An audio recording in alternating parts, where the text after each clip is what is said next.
Greetings builders, Daniel here and welcome to another exciting build review, where I show you in just a couple of minutes all the information that you need to decide if this build is for you or not. If this is meant to be the one, you can find links for POBs and complete guides in the video description. And if this video helps you, please leave a thumbs up to support the channel. Thank you very much and let's get into it! Today's build is super fast and hot, the Infernal Flicker Strike Ascendant with the Scion class. This build uses the unique sword Auto Sacrifice to sustain the frenzy charges needed for you to keep flickering, but that's not any Auto's flicker build. This one also chills and shocks enemies for a lot more damage, clear speed and survivability.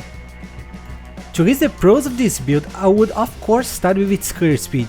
Flicker is just incredibly fast and super cool to play. This build also counts with an amazing boss damage and high survivability. Now, to list the cons, the first thing that comes to my mind is that you're always very close to enemies, which is a vulnerable position. Another issue is that you have little control over your character, making it hard on bosses where you need to mind your position or attack the right enemy. As for budget, you can get it destroying early endgame maps with only around 90 chaos. To comfortably advance to yellow maps, you need to invest around 150 chaos, and for easily completing your Atlas, I recommend investing around 4 divines. Don't forget that on PoEbuilds.net you can find a list with all the equipment that you need to buy for this build, with direct links for examples being sold by other players. We need 2 mandatory unique items for this build.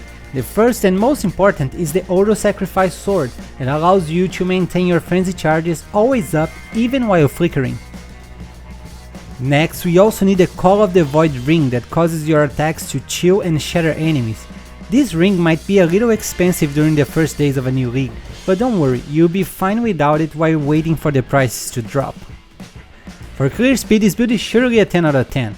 As any other flicker build, this one is also insanely fast, so fast that some players can even play without getting nauseous. The boss damage is great and deserves 9 out of 10. This build achieves high amounts of DPS capable of decimating even the big bosses in just seconds. Now for the survivability, I'd only give it 8 out of 10, even though this build still has almost 100,000 effective HP because of high armor, evasion and spell suppression. I had to take 2 points out because they're always very close to enemies.